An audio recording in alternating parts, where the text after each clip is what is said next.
Welcome to the Heart of Innovation, 60 minutes that could save life and limb with new breakthrough ideas and innovation changing the healthcare landscape. Brought to you by Patient Advocacy Group, the Global P.A.D. Association at padhelp.org, in partnership with Reflow Medical, the pulse of medical ingenuity.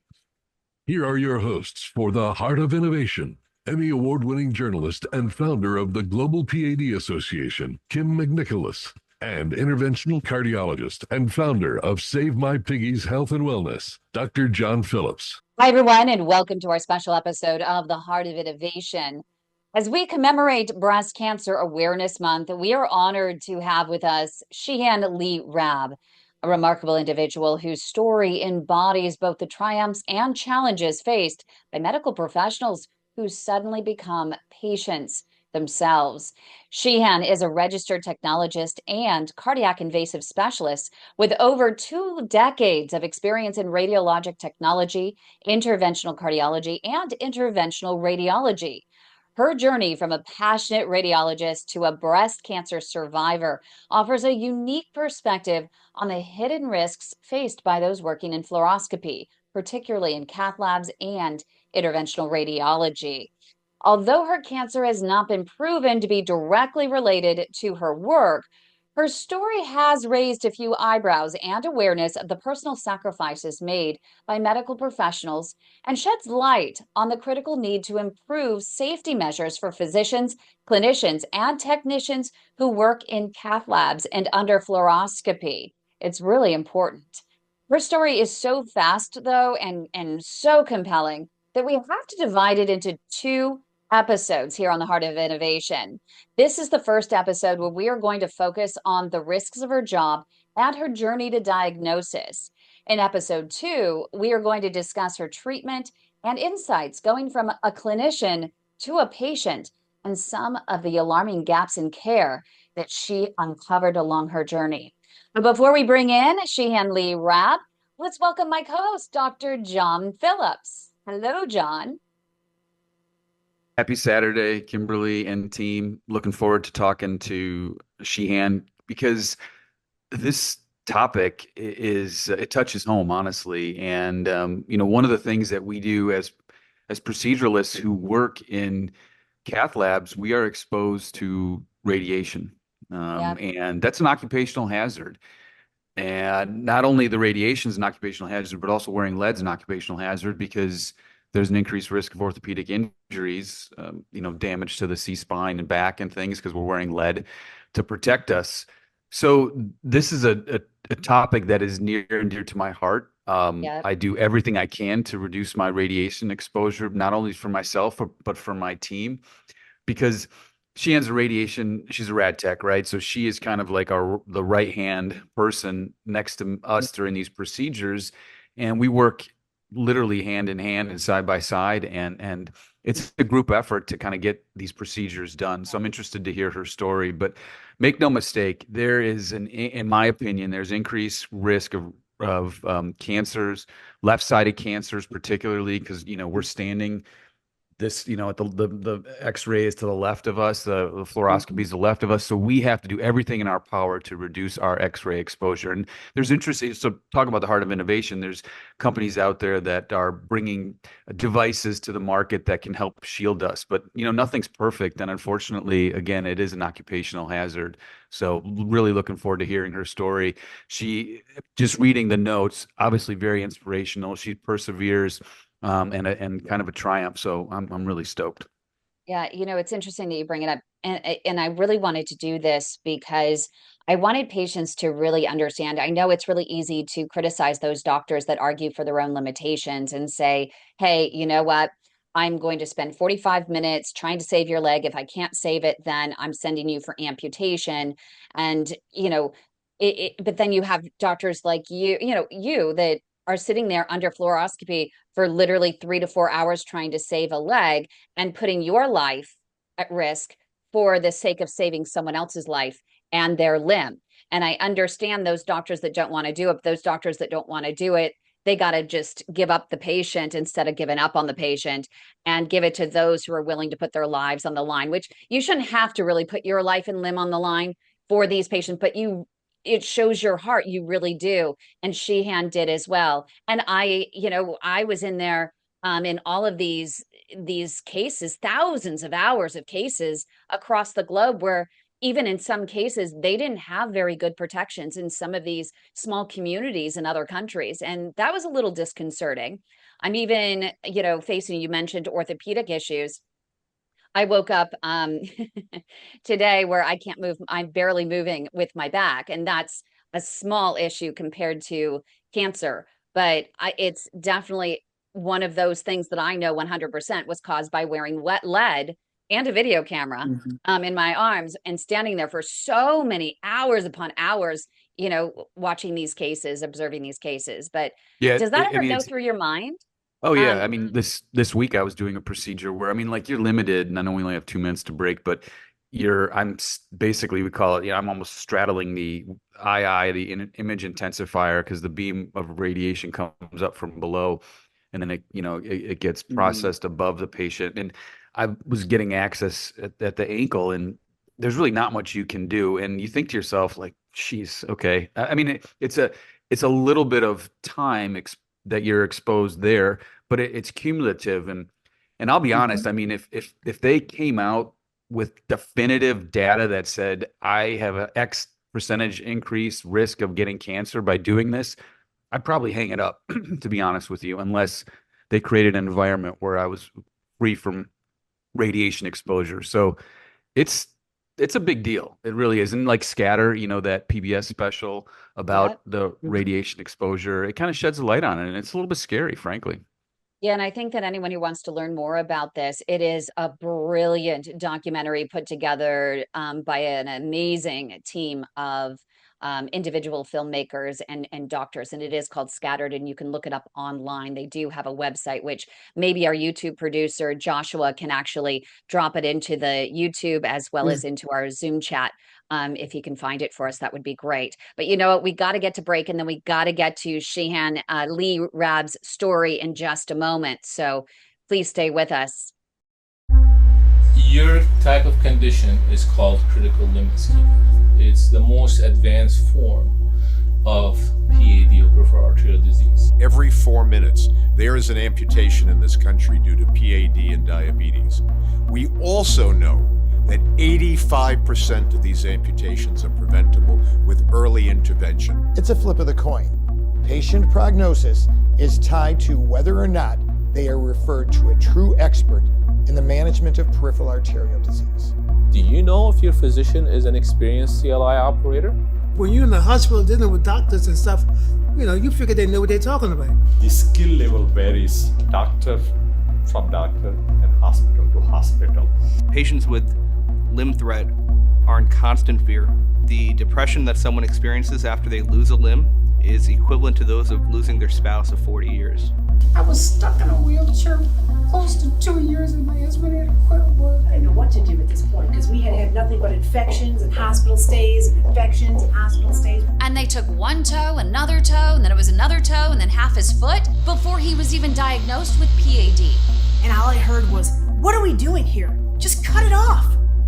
And I pulled the curtain back like, "Are you kidding me?" Do you really want to go through all that? That's crazy. That's insane. The protocol is to send them to amputation. Always, always, always get multiple opinions. We do have options. We need to listen more to our patients. If you're going to chop off their leg anyway, why not just let someone else try? This is the progression. First comes the wounds, and then comes an amputation. And I wasn't going to accept that. So that's what it's like to try to save a leg.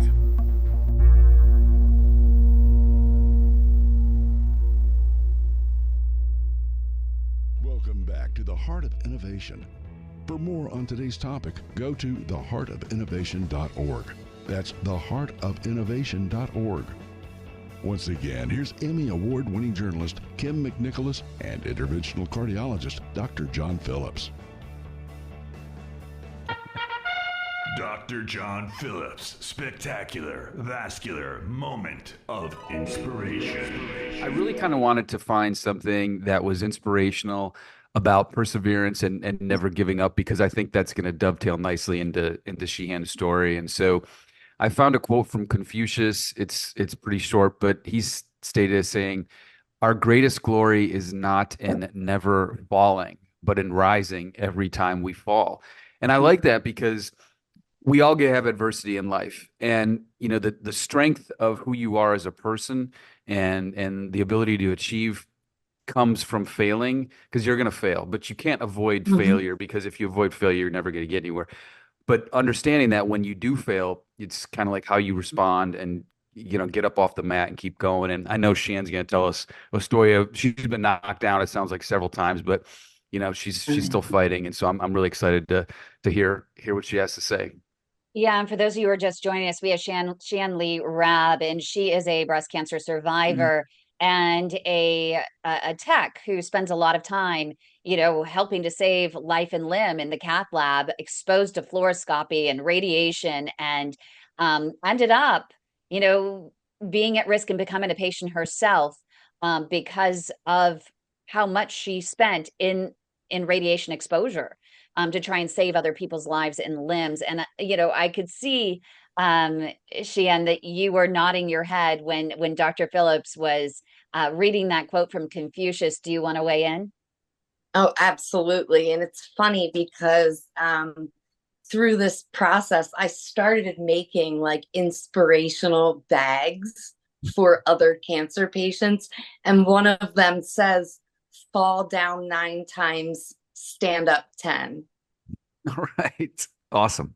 So it's the exact same thing that you're saying. And that's the truth. It's like, and what we would say, it's funny because what we would say in CTO interventions, Dr. Bill Lombardi would always say, what we do is we fail with style, which I just love that term, failing with style. So it's about failing with style. How much style you have as you fail. Well, it just means that you're exhausting all efforts. You're putting your heart and your soul into it, which is so important. And, Dr. Sir Richard Branson always would say, if you're going to fail, fail fast. Get right back up. You fail fast and get right back up. And I think that's important as well. Yeah, I mean, don't forget, I think Thomas Edison had, I don't know, 10,000 different derivations of the light bulb before he got it right. So those that, I mean, if you just are tenacious and don't quit, you'll be successful. And I understand what Lombardi's saying about, failing with style, because sometimes you just have to call it a day, but you got to keep you got to keep firing on all cylinders and never giving up. Exactly. Because even with the CTOs, sometimes it would be the second or third attempt where we will be successful on a patient. So, and that too, knowing when to quit, so you're not having the patient on the table for 6 hours. Right. You maybe limit it for 2 and have them come back several attempts. Dr. Mahmoud Razave, who is the U.S. Interventional Radiologist of the Year for 2024, said to us a few weeks ago, he said, I keep trying in those CTOs, those chronic total occlusions, the 100% blockages in the legs, as long as I can see there's even a trickle of contrast fluid getting through that CTO. He said, I will find a way. My mentor told me you can always find a way, which leads us back to our conversation that sometimes it does take, and these doctors do spend 5 to 6 hours not willing to give up on the patient and determined to try to save that leg. If they can see that trickle flowing, they will do everything in their power, even risking their own life and their own limb. And with you, I wanted to see if you could start with walking us through your career path in radiology and interventional cardiology. And, what drew you to this field? So I originally, I was in high school and I didn't know what career path I wanted to take. I always loved science, and I've always been an empathetic person. And so one of my friends, my mother's friends, suggested I consider going to radiology school at a hospital-based program Shore Memorial Hospital, very close to me. And she had just gotten into the program and was very enthusiastic about it. And just knowing me, thought that I would love it as well. So I went for it, and they only accepted 6 people out of over like 200 applicants. And I wound up getting in, and I started 2 weeks after high school. Wow. So you want to talk right about, yeah, it was very interesting because I was given my clinical rotation schedule, and I'll never forget my first rotation was in barium enemas. And here's me, a 17-year-old, and I said, that's it. I'm not doing that. Literally starting at the bottom. Well, at least you checked that box. I had to say it. You did.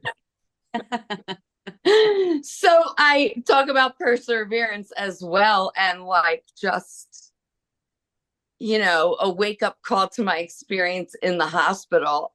My inquisitive nature and empathy with people really kept me going in radiology. We would learn about specific anatomy and physiology on, let's say, a Monday, Wednesday, or Thursday, and then we would directly apply it the following day clinically. So it was really interesting, and I was just fell in love with it, even though there was aspects that I really was uncomfortable with at first. I just loved IR. I really was drawn to special procedures, as well as the operating room and the emergency room. Yeah. I really like the intense, high risk, high reward areas. Did you know you were at risk of cancer with the radiation exposure at that point? So at that point, as a radiology tech, I really didn't get as much exposure. And, you know, I really thought by applying time, distance, and shielding that I would be okay. And at that really beginning stage, there would be a lot of distance when you were taking the x-rays, as opposed to when I got deep into interventional radiology and interventional cardiology. I got a lot more exposure. And as Dr. Phillips was saying, you know, sometimes he would straddle that II in order to do what's necessary for the patient. And I, as the right-hand man, would often go on the other side where there is not shielding underneath. And here's where, again, my right side, my axillary, to me, it would make a lot of sense of my added exposure, because I was often on the opposite side of the table assisting Dr. Bill Gray, or one of the doctors who would do a lot of peripheral cases, or, you know, the more experienced I got, the more I would do the more complicated cases, such as CTOs, whether it be coronary or peripheral. And that's a lot more exposure. And I literally thought that it was just a small amount. And I thought that I was, for the most part, far enough away from the radiation. Yeah. As much as possible, I would stand behind, I'd always bring the shield in, and then also stand behind the doctor when possible. Or if we had fellows in the room, that would give me more protection. The thing is, as Dr. Phillips can attest to, the physicians might do 1, 2, or 3 cases a day. I would do cases with multiple physicians all day long. So whereas a physician, gets a little bit of break even from the radiation, I would work with everybody assigned to a particular room. And often that meant me scrubbing from 8 a.m. until sometimes 11 or 12 or even 1 a.m. And this is me like growing up in it. So it was my early 20s when I had a lot of energy. Sheehan, do you know if, and I don't know the answer to this, but do you know if there is any evidence that links breast cancer to your occupation? There actually is a lot of data now in terms of just physicians particularly are the ones they're showing the most data about being at risk. In my profession, there's not a lot of data on that directly. I did speak with Dr. Stephen Balter, who was the radiation physicist from Columbia, who I worked with, about doing a case study on me, because he's got all of my badge information from when I worked at Columbia and then even when I worked at Lenox Hill Hospital. So you're talking about, 18 years, about 18 to 20 years of I wore my badge as much as possible. Obviously, it doesn't account for all the times that I was called into a room and didn't have my own lead to put on. So did your your oncologist or breast surgeon, did they imply that your cancer may have been related to the radiation, or probably not, I imagine? We can't say that for sure. I mean, you can never really say that for sure. All we can say is that, excuse me, I have no genetic predisposition. I have no family history. I have no other indications for it. But, there's like body, mind, spirit perspective too, where even just a lot of stress and exposure to different toxins.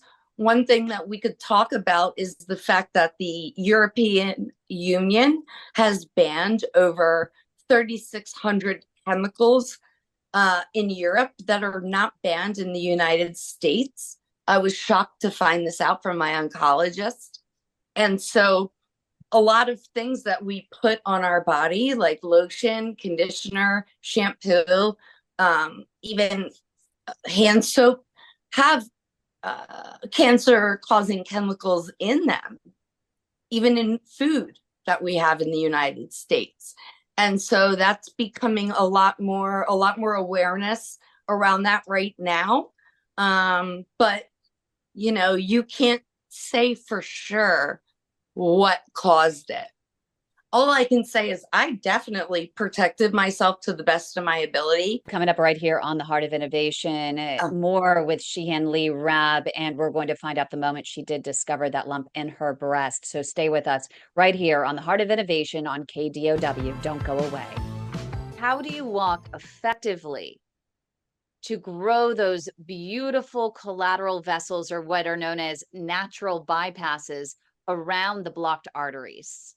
That is a great question, Kim. So first of all, when we have patients who claudicate, which means that it hurts when they walk, if this is the femoral artery, that's at the level of the middle of the thigh, if that artery is the one that has this disease, growing those collaterals requires, just as you said, walking. It is essential. But it requires, just like going to the gym, you have to do this every single day. And you don't do it because you did it for 15 minutes. Muhammad Ali, they used to ask him, how many abs do you do? And he would say, well, I don't start counting until it hurts. And we should apply the same thing when we're walking. It's not a matter of going out and walking 15, 20 minutes a day at the indoor mall that's local. It's actually walking through to where your legs ache. And then when they ache, pushing, if you can, maybe another half block or another block. And then taking a break and doing that 3 or 4 times consecutively. That will help grow those collaterals. but it's not about time. People say, oh, I walk 45 minutes twice a day, but you watch them walk and you're like, no, that doesn't count. You're barely walking. You're window shopping. That doesn't count. Patients that will call us and say, but I've been walking, I don't understand. I mean, I walk 1 to 2 miles every single day. I've been doing this for 15 years. And then suddenly my legs start hurting. That doesn't make sense, but that my doctor now wants me to walk. I don't get it. And the doctors are not teaching their patients exactly what you said, that it's not just about going out and just leisurely walking. It's about pushing yourself, just as you do at the gym, like you were saying, give me that one extra rep, give me that one extra rep. You're not going to grow that bicep. You're not going to get those muscles unless you push that extra rep. And that is such a great way to think about it, that when you're walking, you're not going to push it. You're not going to build those collateral vessels until you push through that pain. Yes. Yes, absolutely. So it's still tough, though, to convince your patients to push through that pain, isn't it? The tricky thing is, some patients, they develop a more sudden development of that femoral artery disease. So it's harder for them to grow collaterals because they have nothing's even possibly being built up. And that's where the possibility of adding medications could help. Now, we do have medications that in theory, can help blood squeak its way through these smaller arteries collaterals. So we've got low dose aspirin, we have low dose Xarelto, we have the classic medicines that started in the 70s and the 80s, Fleetol and Trentol, which are the first line therapy for patients who have purely claudication. And there is pretty good evidence that the combination of these will help that patient be able to walk, hurt, and be able to walk through it. But sometimes you have to hold their hand in that process. I can't just tell them, well, go walk, but here's a walking program, a 12-week walking program, and we're going to try these medications. And if they don't work, we're going to escalate these medications. And if that doesn't work, well, then maybe we consider some type of therapy, more invasive therapy. But it does require lots of handholding. Welcome back to the Heart of Innovation. For more on today's topic, go to theheartofinnovation.org. That's theheartofinnovation.org. Once again, here's Emmy Award-winning journalist Kim McNicholas and interventional cardiologist Dr. John Phillips. Welcome back, everybody. Thanks for joining us. It's interesting because during the break, and the beauty of what we're doing here is we're live streaming on YouTube. So make sure you like and follow us on YouTube. Hope I said that right, Kim. But we were talking just kind of about Sheehan's journey and the diagnosis of breast cancer. But can you just tell the audience, for those folks that may not understand like what goes on in the Cath Lab, like how do you protect yourself? How do we protect ourselves from the radiation? You mentioned shielding, you mentioned wearing a badge. Share that information with us if you don't mind. So we wear a badge in order to monitor how much radiation we're getting. One is outside of our protective gear and one is on the inside. And the protective gear that we used to protect ourselves was actual lead aprons that were either one long piece or two pieces, which include one skirt that wraps around the body and then one top that covers you. And then, so when you, and I know the answers to this, but I want you to tell us. So like when we wear the lead, so we have the badge on, that badge gives you your exposure over the month, I think it is. Yes. Did you have exceedingly high numbers, range of exposure, or were you pretty well protected? And we use shielding as well. I'm constantly taking the shielding in front of me, trying to, limit the radiation. We talk about making sure that there's distance and the machine is as close to the body as possible. But I mean, when you look back at it, you did everything you could to protect yourself and the physicians you worked with, right? Yes, I absolutely did. And that being said, there were a lot of times when I definitely wore other people's lead that did not really fit my body, especially for cases of emergencies. And the tumor that I found on my chest was actually more axillary than on my breast at all. So I believe it was in an area that wasn't covered by the lead at all. I see. Okay, right. Because, our lead, like I have a long sleeve that I wear on my left side to cover me. And lead is, but see, that's the other issue too, because lead is heavy. And as I mentioned earlier, there's about a 20 to 25% risk of some type of orthopedic issue that physicians will get, who interventional cardiologists, radiologists, surgeons, etc., by wearing lead, because again, it is heavy. There's lighter lead out there and stuff. But do you think that when you first started, that the doctors and you were aware of the radiation risk, and was it really harped on, or was it kind of like, yeah, not using the shielding? Because I know docs today that don't wear protective leaded glasses to prevent cataracts, things like that. Absolutely. And the glasses, they did not have glasses that fit my small face until probably somewhere around 2005. They started coming out with like smaller glasses, but for the most part, they were made for men and they would slip off of my face.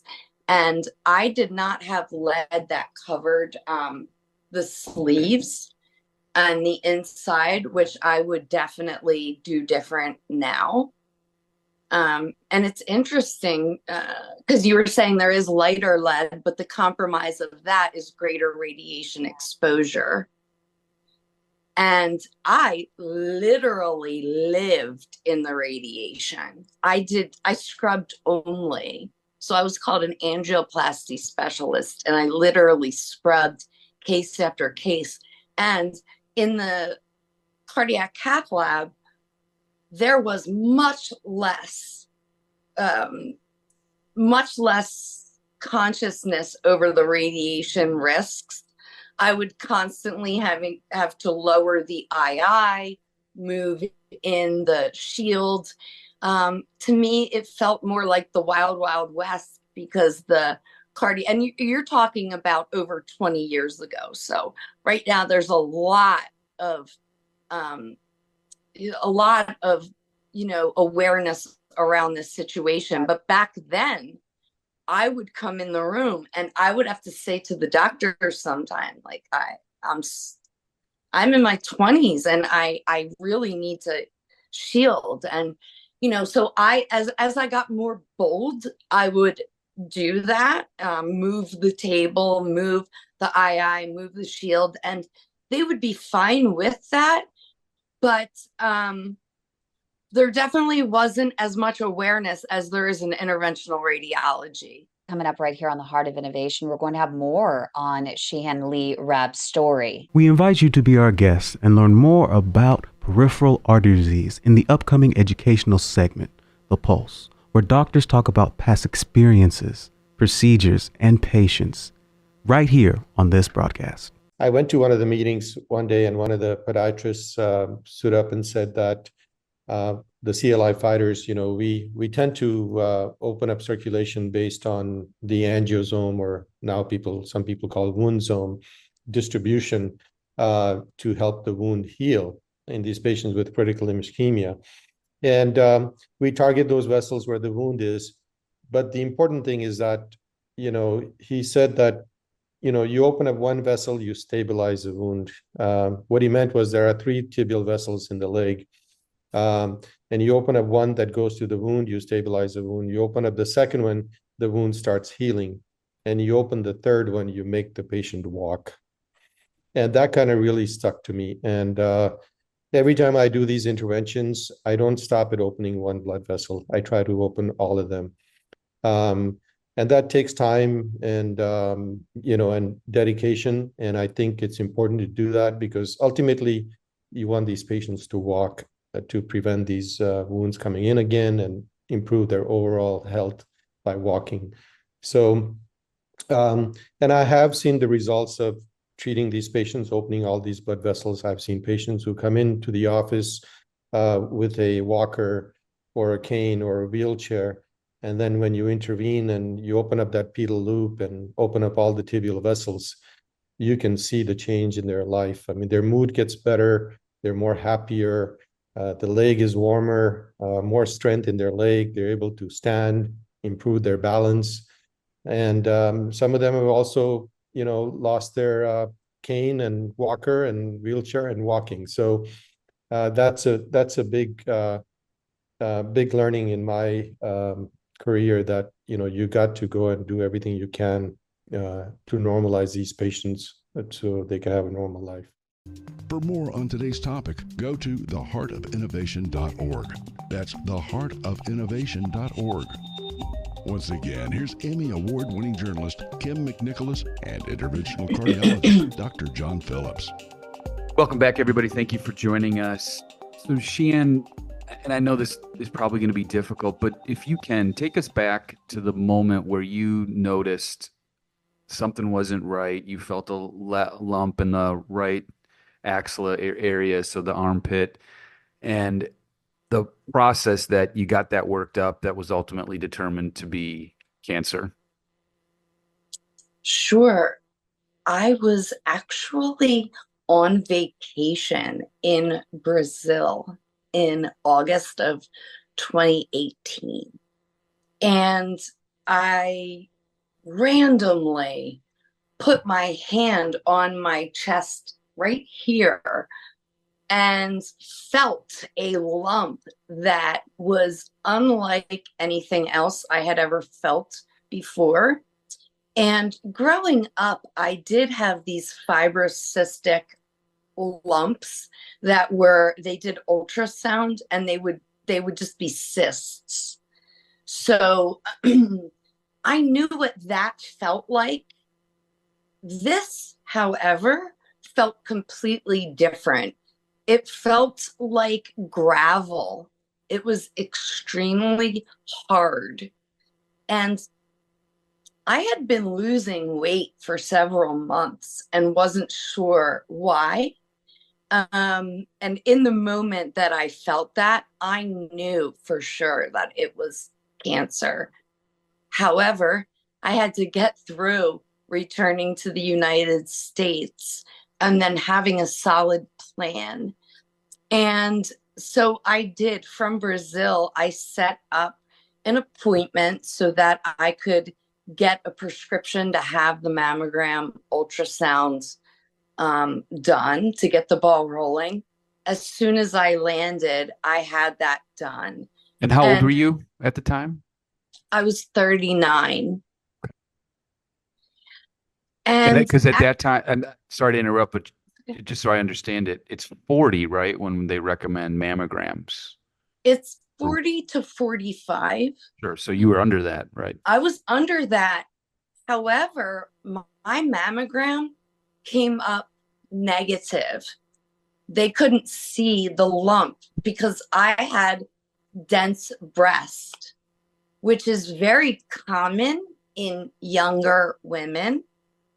So I feel that actually should be an indication for doing ultrasounds more frequently, because the radiation doesn't differentiate in the dense breast tissue a tumor often.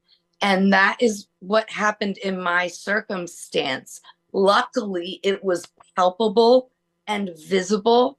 So the ultrasound was done with the mammogram. And that is where, as soon as the radiologist put the scope on the breast, she could see that the tumor was composed of a thicker, denser tissue than a cyst would be. So she recommended I have a biopsy, which was done within like 3 days. And that I didn't even know that you because mine's always dense and they always say I have to come back every single year. Should I request an ultrasound along with the general mammogram? I would request that you do really good self checks, not just in the shower, and broaden your range from like all under the armpit to here. Because you think about breast cancer and you think about it being on the actual breast, but really, like I said, in my circumstance, it was more axillary. And so you are the best to know when there's something different in your breast tissue, because feeling your own, you're able to do your own checks more frequently.